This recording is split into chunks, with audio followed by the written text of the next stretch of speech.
As our planet continues this warming trend, scientists warn that it could trigger even more extreme weather. But how do we protect our homes from all these intense conditions? Let's bring in Dennis Johnson, co-owner of Natural Space Dome, for a look at a possible solution. Dennis, thanks for joining us today. We're loving the look of your natural space domes, as they are called. What makes them disaster-proof?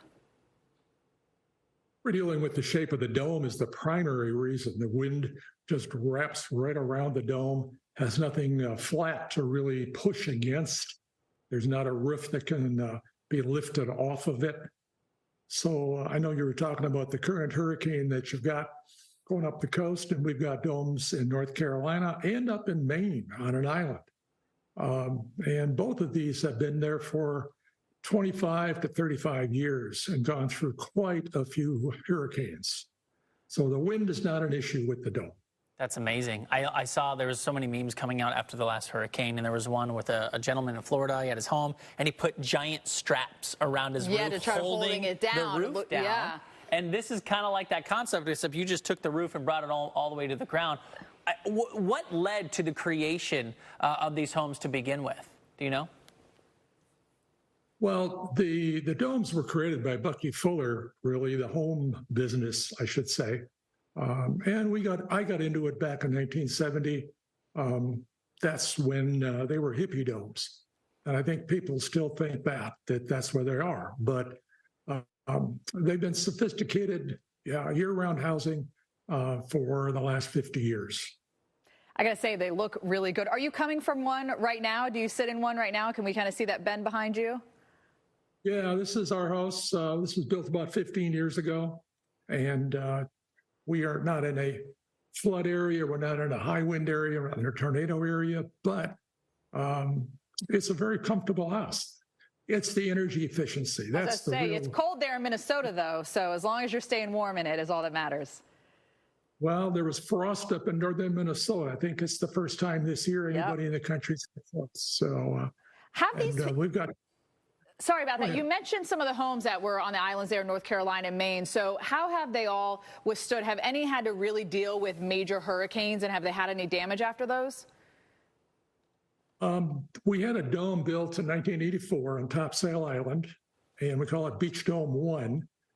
That was moved off of its foundation and floated back across the street. No way. Setting half in the neighbor's property and half on the street.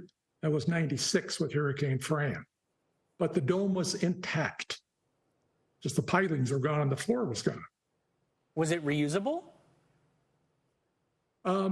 We're dealing with the building codes the way they were then. You didn't have to put the pilings down very far, about 5 feet to 8. That wasn't enough.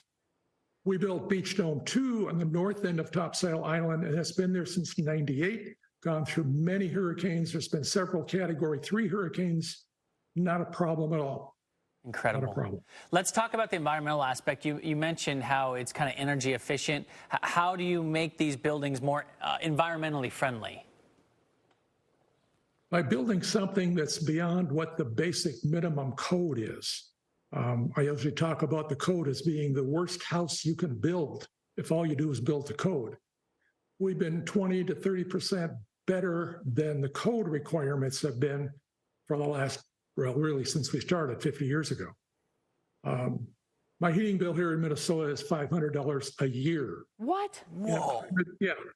In a climate zone that normally it's $1,500 to $2,000 sometimes. People think $500 a month, but it's $500 is our average heating bill for the last 10 years. Is that because it's like a greenhouse effect? The windows, the sun's coming in and radiating the home, I'm assuming? There certainly, as you can see, there's some passive solar gain we get. It's radiant floor heated. Temperature in the house is at 71 degrees all winter long. Phenomenal. All right, we got to wrap it up real quick, Dennis, but how does the cost of this compare to a traditional home you have to build? More expensive, less expensive, more expensive by a lot, less expensive by a lot? It's going to be a little bit less expensive because the dome is extremely easy to put up and fast. So there's your big savings. And your payback is the energy efficiency. Totally. I'm sold. Do you have to find a dome builder, or can I just go and tell my builder, hey, I want to build a dome house? We have contractors that are standard, ordinary contractors all over the country. We're ready. Worldwide.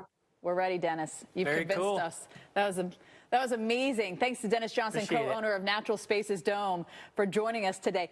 $500